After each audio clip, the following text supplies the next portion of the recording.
राधे राधे दोस्तों, संपूर्ण हिंदी साहित्य में आपका फिर से स्वागत है। मैं रेणु कुमारी। आज हम हिंदी साहित्य के अंतर्गत आदिकाल के जो महत्वपूर्ण प्रश्न हैं उन्हें देख रहे हैं। इससे पहले की वीडियो में हम आदिकाल को विस्तार पूर्वक पढ़ चुके हैं।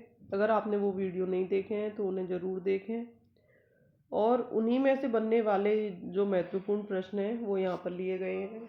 ये कुल आदिकाल के अंतर्गत लगभग 190 प्रश्न हैं, जिनमें से 2 वीडियो हम प्रश्नों के अलग से बना चुके हैं और ये 2 नहीं 3 बना चुके हैं। ये मेरा एक आखिरी वीडियो है। इसमें लगभग प्रश्नों की संख्या 40 रहेगी।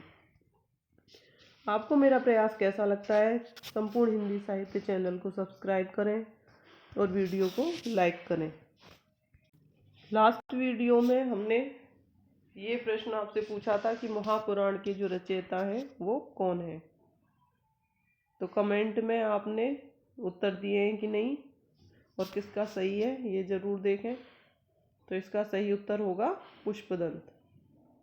जो महापुराण के जो रचयिता हैं वो पुष्पदंत हैं। आज के वीडियो का पहला प्रश्न है प्रश्न संख्या 151। इनमें से सिद्ध कवि कौन सा है? धनपाल, सरहपा, जोइंदू या फिर देवसेन? तो सिद्ध कवि इसमें पूछे हैं, तो बताइए सिद्ध कवि कौन है? तो ये है ब नंबर का उत्तर सही है, सरहपा। ये एक बहुत महत्वपूर्ण पंक्ति है। प्रश्न संख्या 152। 12 बरस लो कुकड़ जीवे अरु 13 लो जिए सियार पंक्ति किस कवि की है? तो ये जो पंक्ति है ये किस कवि की है? विद्यापति की, मीर खुसरो की, दलपति विजय की या फिर जगनिक की?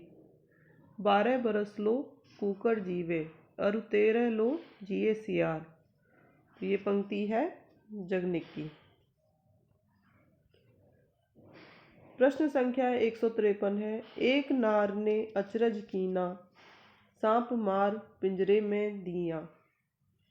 तो ये पंक्ति के रचयिता पूछे हैं विद्यापति, अमीर खुसरो, सरहपा या फिर चंद्रवरदाई। एक नार ने अचरज किया, सांप मार पिंजरे में दिया। तो ये पंक्ति है अमीर खुसरो की। अगली पंक्ति आती है हमारी, भला हुआ जो मारिया वहिणी मारा कंतु पंक्ति के रचयिता पूछे हैं हेमचंद्र, डोम्बिपा, लुइपा, सरहपा। ये पंक्तियों से भी बहुत प्रश्न पूछे जाते हैं, ये बहुत इम्पोर्टेंट है। बताइए जल्दी।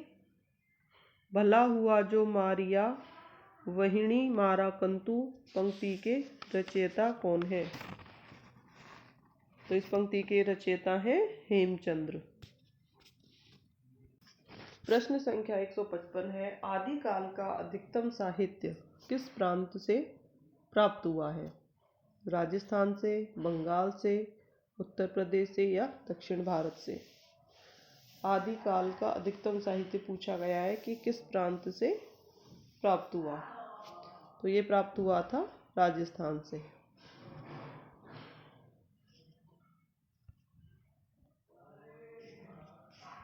प्रश्न संख्या 156 है। हिंदी में नक्शिक परंपरा का आरंभ किस रचना से हुआ है?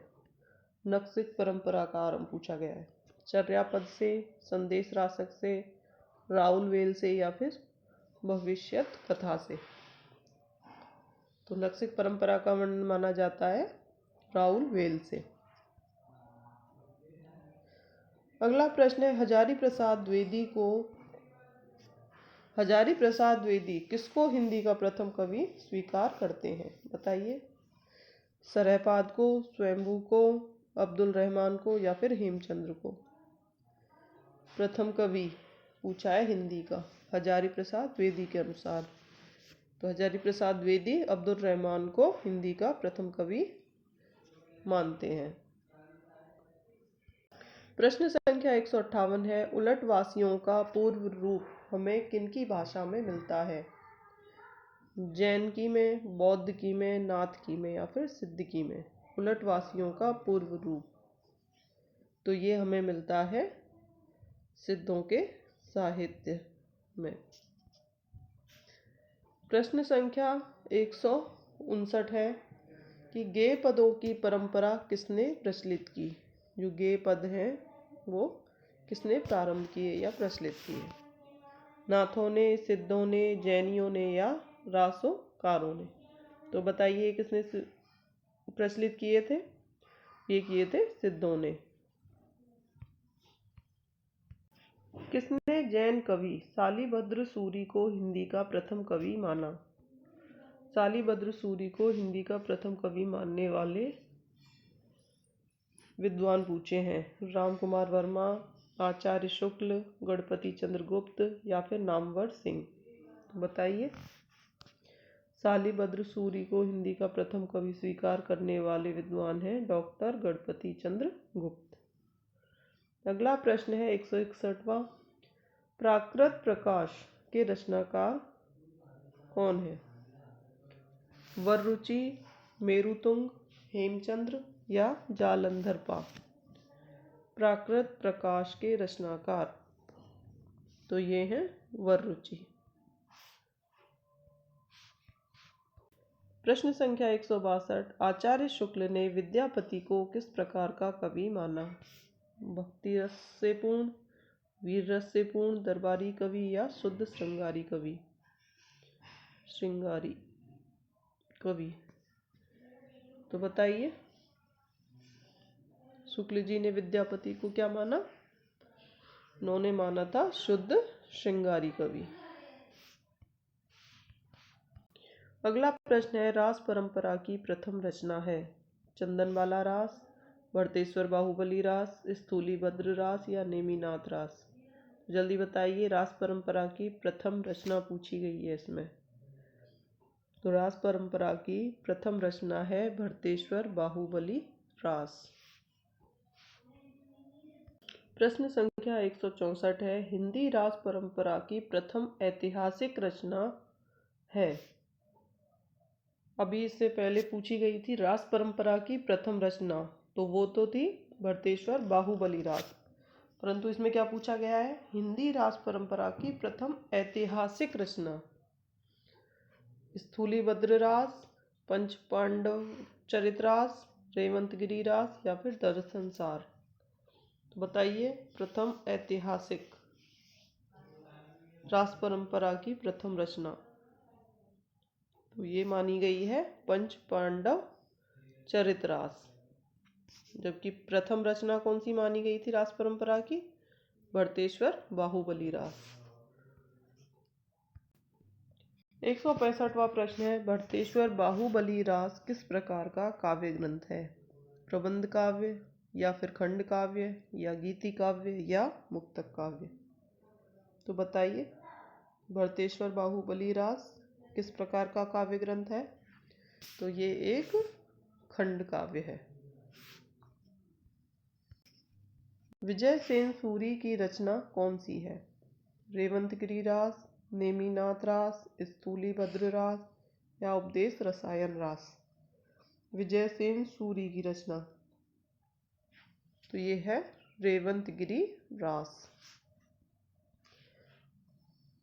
अगली रचना है सुमति गणी किस कृति के रचनाकार हैं। नेमिनाथ रास के, कुमारपाल रास के, जम्बू स्वामी रास के या फिर हम्मीर रासों के। तो सुमति गणी किस कृति के रचनाकार हैं बताइए जल्दी। तो ये है नेमिनाथ रास के रचयिता। आदिकाल की प्रमुख भाषा है अपभ्रंश, पाली, प्राकृत या डिंगल और पिंगल। आदिकाल की प्रमुख भाषा पूछी गई है। तो आदिकाल में जो अधिकतर साहित्य लिखा गया वह किस भाषा में लिखा गया था डिंगल और पिंगल भाषा में। तो द नंबर का उत्तर सही हो जाएगा। अगला प्रश्न है सहजिया संप्रदाय के संस्थापक हैं। सरहपा, स्वयंभू, कणहप्पा या फिर लुइपा।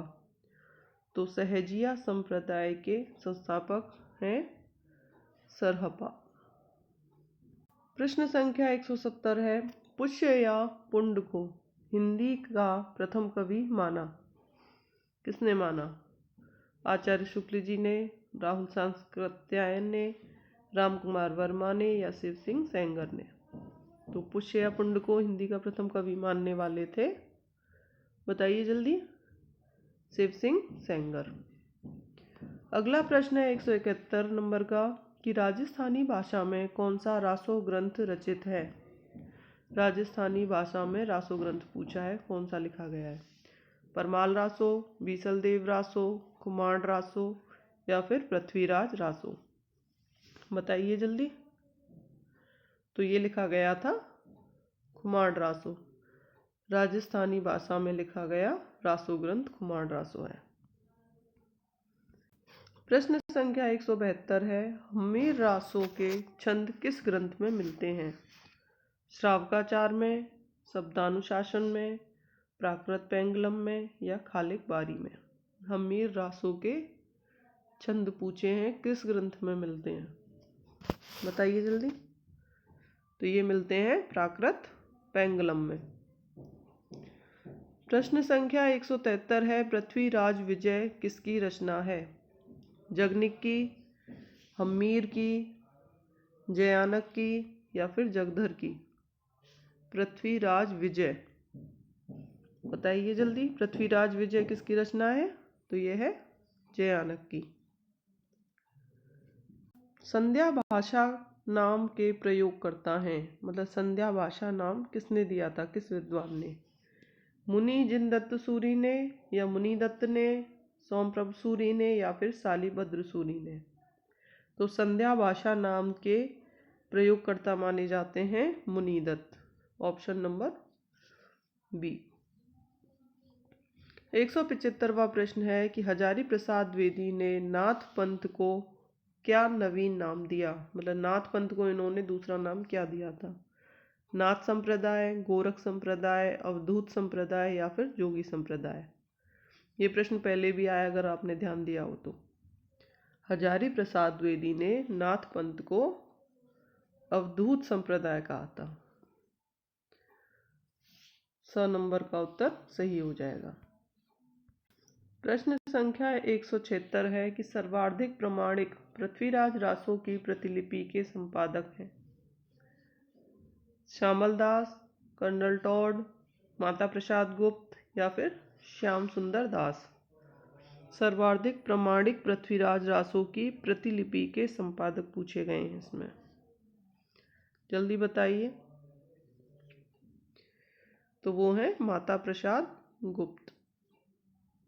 प्रश्न संख्या 177 है कि पृथ्वीराज रासो की जानकारी सर्वप्रथम किस विद्वान ने दी? कर्नल टॉड ने, डॉक्टर बूलर ने, माता प्रसाद गुप्त ने या फिर ओझा बंधुओं ने? बताइए किसने दी थी? ये दी थी कर्नल जेम्स टॉड ने।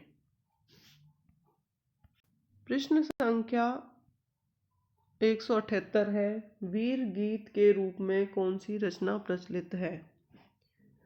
मतलब जिसमें वीरता का अधिक वर्णन किया गया है। पृथ्वीराज रासो, कुमार रासो, बीसल देव रासो या फिर कुमार पाल रासो? बताइए, वीर गीत के रूप में कौन सी रचना प्रचलित है? तो वो है बीसल देव रासो। अगला प्रश्न है, छप्पय छंद किस रासोकार का प्रिय छंद है? छप्पय छंद के बारे में पूछा है कि ये सर्वाधिक प्रिय छंद किसका है? सारंगधर का, चंद्रवरदाई का या नरपति नालय का या फिर दलपति विजय का? तो बताइए किसका प्रिय छंद है छप्पय?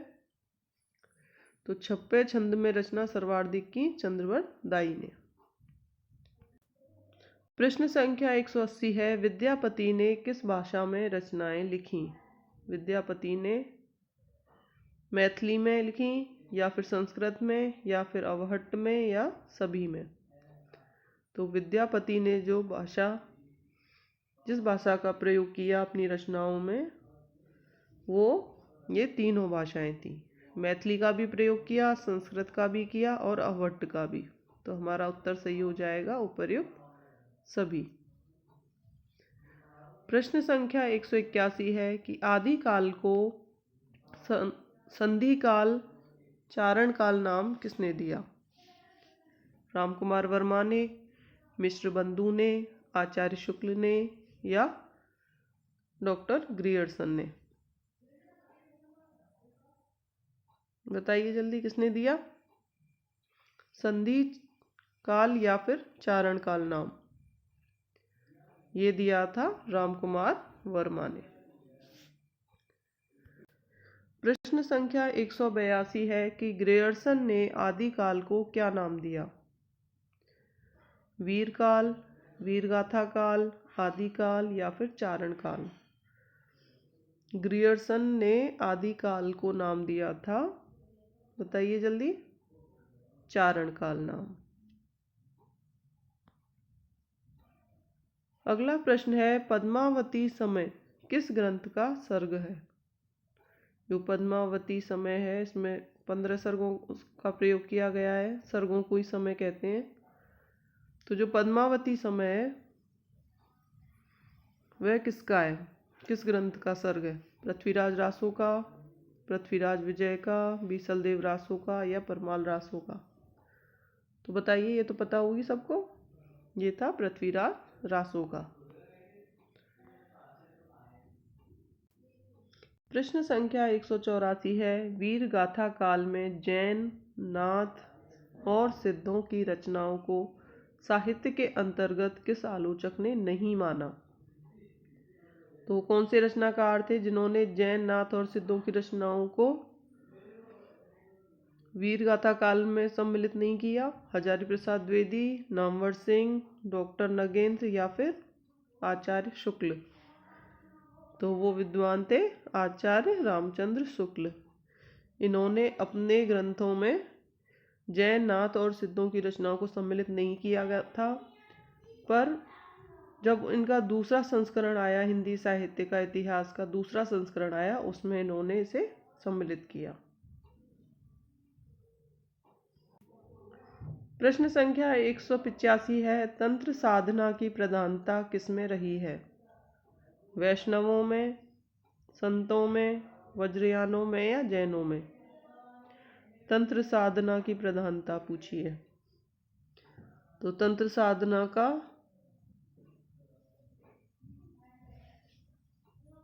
किसने मानी? तंत्र साधना को सर्वाधिक प्रधानता किसने दी?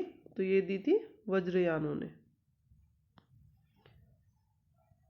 प्रश्न संख्या 186 है फागु सबसे ज्यादा किसके द्वारा लिखा गया?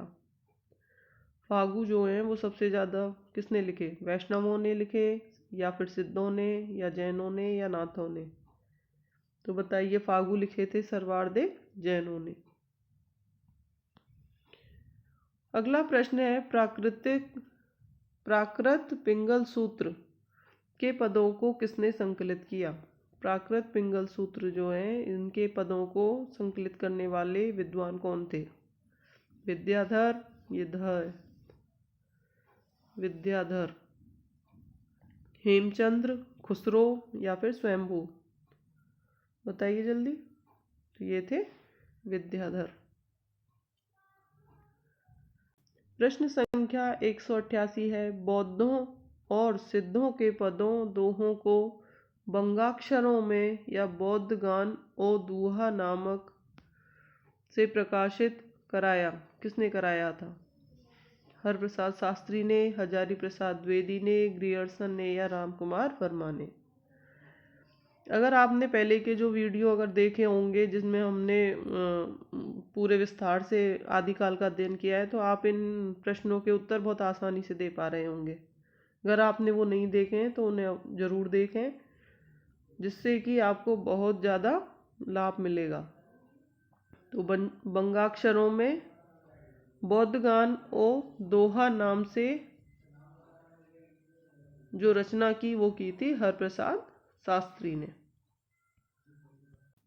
अगला प्रश्न है उस समय जैसे गाथा या गाहा से प्राकृत का बोध होता था, वैसे ही दोहा या दूहा कहने से अपभ्रंश का यह कथन किस आलोचक का है?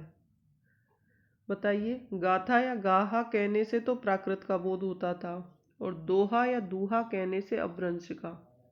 यह कथन किस आलोचक का है? नामवर सिंह का है, या फिर नित्यानंद तिवारी का है, आचार्य शुक्ल का है, या हजारी प्रसाद द्विवेदी का है? तो बताइए किसका कथन है? ये कथन है आचार्य शुक्ल का। आदिकाल के अंतर्गत ये हमारा आखिरी प्रश्न है, प्रश्न संख्या 190, कि कवियों के कालक्रम का कौन सा विकल्प सही है? मतलब इसमें कुछ 4 कवि दिए गए हैं, उनका क्रम पूछा है कि सबसे पहले कौन हुए, उसके बाद कौन हुए, उसके बाद कौन। तो बताइए, सरहपा, लुइपा, विरूपा, कणहपा, या फिर लुइपा, विरूपा, कणहपा, सरहपा, या विरूपा, कणहपा, सरहपा, लुइपा, या कणहपा, सरहपा, लुइपा, विरूपा। तो वैसे तो बहुत आसान है ये, इसमें अगर आप थोड़ा सा भी ध्यान देंगे तो आसानी से इसका उत्तर बता सकते हैं। तो सर्वप्रथम जो कवि माने जाते हैं वो तो सरहपा माने जाते हैं, तो इन सब में से सरहपा सिर्फ इसी में, तो यही हमारा उत्तर सही हो जाएगा। सबसे पहले हुए सरहपा, उसके बाद लुइपा, फिर हुए विरूपा, और सबसे आखिर में आए कणहपा। 1, 2, 3 और 4।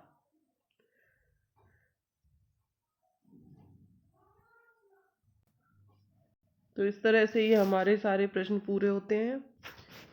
आप मेरी वीडियो को लाइक करें और संपूर्ण हिंदी साहित्य चैनल को जरूर सब्सक्राइब करें। राधे राधे दोस्तों। आगे के वीडियो में हम भक्ति काल को पढ़ेंगे, और उसमें सबसे पहले हम भक्ति काल को पहले विस्तार पूर्वक पढ़ेंगे। उसके बाद जिस तरह से हमने आदिकाल के प्रश्नों को बाद में पढ़ा है, उसी प्रकार पहले भक्ति काल को पूरा डिटेल में पढ़ने के बाद ही उसके प्रश्नों को हल करेंगे। राधे राधे दोस्तों।